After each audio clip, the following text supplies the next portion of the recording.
ಜಯಂತಿನ ಬಹಳ ಅದ್ದೂರಿಯಿಂದ ವಿಜೃಂಭಣೆಯಿಂದ ಆಚರಣೆ ಮಾಡ್ತೀವಿ.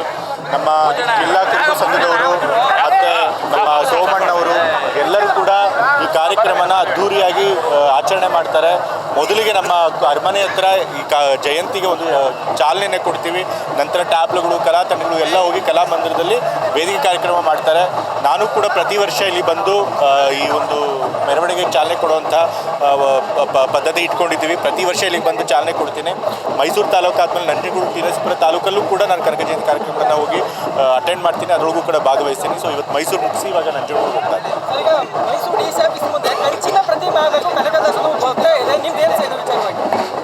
ಖಂಡಿತ ಇವತ್ತು ನಮ್ಮ ಸಮುದಾಯದವ್ರದ್ದು ಏನು ಬೇಡಿಕೆ ಕೊಟ್ಟಿದ್ದಾರೆ, ಖಂಡಿತ ಅದನ್ನು ಪರಿಶೀಲನೆ ಮಾಡ್ತೀವಿ.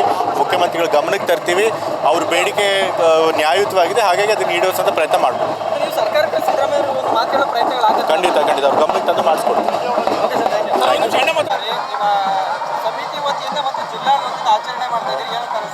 537ನೇ ಕನಕ ಜಯಂತ್ಯೋತ್ಸವ ಸಮಿತಿಯ ಸಂಘಟನಾ ಕಾರ್ಯದರ್ಶಿಯಾಗಿ ಆಯ್ಕೆಯಾಗಿದ್ದೀನಿ. ಅದಕ್ಕೆ ಸಮಿತಿಯವರಿಗೆ ಧನ್ಯವಾದಗಳು. ಹಾಗೂ ಭಕ್ತ ಕನಕದಾಸರು ಇಡೀ ವಿಶ್ವಕ್ಕೆ ಒಂದು ಜಾತ್ಯತೀತ ಮತ್ತು ಸಮಾನತೆಯ ಮಾನವೀಯತೆಯ ಧರ್ಮವನ್ನು ಉಳಿಸುವ ಅವರ ಒಂದು ಲಿಖಿತ ರೂಪದಲ್ಲಿ ಈ ಸಮಾಜಕ್ಕೆ ಕೊಡುವ ಮೂಲಕ ಒಂದು ವಿಶ್ವ ಮಾನವರಾಗಿ ನಮ್ಮ ಶ್ರೀ ಭಕ್ತ ಕನಕದಾಸರು ಮಾಡಿದ್ದಾರೆ. ಅವರ ಕೀರ್ತನೆಗಳನ್ನು ನಮ್ಮ ಜೀವನದಲ್ಲಿ ನಾವು ಪ್ರತಿಯೊಬ್ಬರು ಎಲ್ಲ ಸಮಾಜದವರು ಕೂಡ ಅವರ ಒಂದು ಸಂದೇಶಗಳನ್ನು ಮೈಗೂಡಿಸ್ಕೊಂಡು ಜೀವನ ನಡೆಸಿದ್ರೆ ಅದಕ್ಕಿಂತ ಒಂದು ಸುಖ ಸಮಾಜ ಇನ್ನೊಂದಿಲ್ಲ ಅಂತ ಹೇಳಿ ನಾನು ಭಾವಿಸ್ತೀನಿ.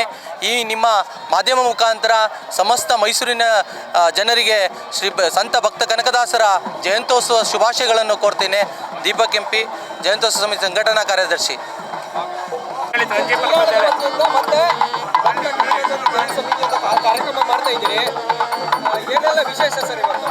ವಿಶ್ವ ಮಾನವ, ವಿಶ್ವಕವಿ, ಸಂತ ಶ್ರೇಷ್ಠ ಭಕ್ತ ಕನಕದಾಸರ 537ನೇ ವರ್ಷದ ಜಯಂತ್ಯೋತ್ಸವ ಕಾರ್ಯಕ್ರಮ ಇಂದು ಸುಮಾರು ಮೈಸೂರು ನಗರದಲ್ಲಿ 45 ವರ್ಷದಿಂದ ನಡೀತಾ ಇದೆ.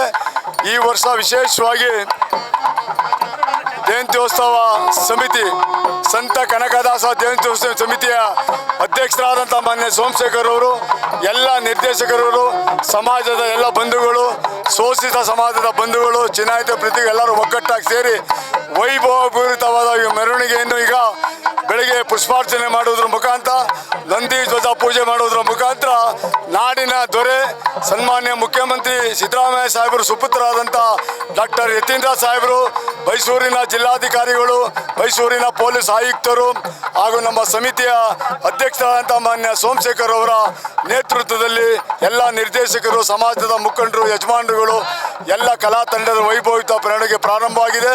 ಇದು ಮಧ್ಯಾಹ್ನ 12 ಗಂಟೆಗೆ 12ವರೆಗೆ ಕಲಾಮಂದಿರಕ್ಕೆ ಸೇರಿ ಅಲ್ಲಿ ಕಾರ್ಯಕ್ರಮ ನಡೀತಿದೆ.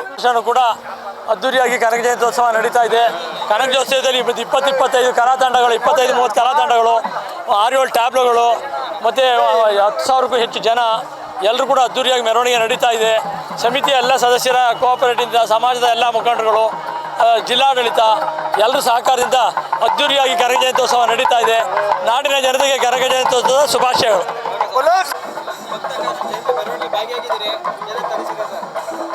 ತುಂಬ ಖುಷಿಯಾಗುತ್ತೆ ಸರ್. 537ನೇ ಕನಕ ಜಯಂತ್ಯೋತ್ಸವ ಸಮಿತಿ ಇವತ್ತು ಕಾರ್ಯಕ್ರಮ ಹಮ್ಮಿಕೊಂಡಿದೆ. ಇಡೀ ನಾಡಿನಾದ್ಯಂತ ನಡೀತಾ ಇದ್ರು ಸಹ ಮೈಸೂರಲ್ಲಿ ವಿಜೃಂಭಣೆಯಿಂದ ನಡೀತಾ ಇದೆ. ಆದರೆ ಎಲ್ಲರೂ ಸಹ ಏನು ಅಂದರೆ ನಮ್ಮ ಒಂದು ಹಬ್ಬ, ಸಮಾಜದ ಒಂದು ಹಬ್ಬ, ಆಮೇಲೆ ಬರೀ ಕೇವಲ ಈ ಜಯಂತಿಗಳೆಲ್ಲ ಒಂದೇ ಸಮಾಜಕ್ಕೆ ಸೀಮಿತ ಆಗಬಾರ್ದು. ನಾಡಿನ ಎಲ್ಲ ಜನತೆಯೂ ಸಹ ಈ ಕಾರ್ಯಕ್ರಮವನ್ನು ಆಚರಣೆ ಮಾಡಬೇಕು, ಎಲ್ಲರೂ ಭಾಗಿಯಾಗಬೇಕು. ಅದಕ್ಕೋಸ್ಕರ ಎಲ್ರಿಗೂ ನಾನು ನಿಮ್ಮ ಮುಖಾಂತರ ಹೇಳ್ತೀನಿ, ಎಲ್ಲರೂ ಸೇರಿ ಇಂಥ ಹಬ್ಬ ಮಾಡಬೇಕು. ಇದು ಬರೀ ಕೇವಲ ಒಬ್ಬರಿಗೋಸ್ಕರ ಕನಕದಾಸರು ಮಾತಾಡಲಿಲ್ಲ, ಇಡೀ ನಾಡಿನ ಎಲ್ಲ ಜನಗಳಿಗೂ ಸಹ ಕುಲವೆಂದು ಒಡೆದಾಡದಿರಿ, ಕುಲದ ನೆಲೆ ಏನಾದರೂ ಬಲ್ಲಿರ ಅಂತೇಳಿ ಈ ಸಂದೇಶವನ್ನು ಸಾರಿದ್ರು. ಯಾಕೆಂದರೆ ಬರೀ ಒಬ್ಬರೇ ನಾನು ಅನ್ನೋದು ಬೇಡ, ಎಲ್ಲರೂ ಚೆನ್ನಾಗಿರಬೇಕು, ಎಲ್ಲರೂ ಒಟ್ಟಾಗಿರಬೇಕು ಅಂತ ಮಹನೀಯರು ಸುಮಾರು ನಮ್ಮ ನೆಲದಲ್ಲಿ ಒಟ್ಟು 536 ವರ್ಷ ಆಗೋಯ್ತು. 37ನೇ ಜಯಂತಿಯನ್ನು ಇಲ್ಲಿ ನಾಡಿನಲ್ಲಿ ಆಚರಣೆ ಮಾಡ್ತಾ ಇದ್ದೀವಿ. ಎಲ್ಲರೂ ತುಂಬ ಖುಷಿಯಾಗುತ್ತೆ. ಇದು ವಿಶೇಷವಾಗಿ ಜಿಲ್ಲಾಡಳಿತ ಮತ್ತು ಸಮಾಜ ಎಲ್ಲರೂ ಸೇರಿ ಆಚರಣೆ ಮಾಡ್ತಾ ಇದ್ದಾರೆ. ಇದೊಂಥರ ಮಿನಿ ದಸರಾವಾಗಿ ಈ ಆಂಜನೇಯ ಸ್ವಾಮಿ ದೇವಸ್ಥಾನದಿಂದ ಈ ಕಾರ್ಯಕ್ರಮವನ್ನು ಹಮ್ಮಿಕೊಂಡಿದೆ. ಅದಕ್ಕೋಸ್ಕರ ತಮ್ಮ ಮುಖಾಂತರ ಈ ನಾಡಿನ ಜನತೆಗೆ ಕನಕ ಜಯಂತಿ ಶುಭಾಶಯಗಳನ್ನು ಹೇಳಲಿಕ್ಕೆ ಇಷ್ಟಪಡ್ತೀನಿ.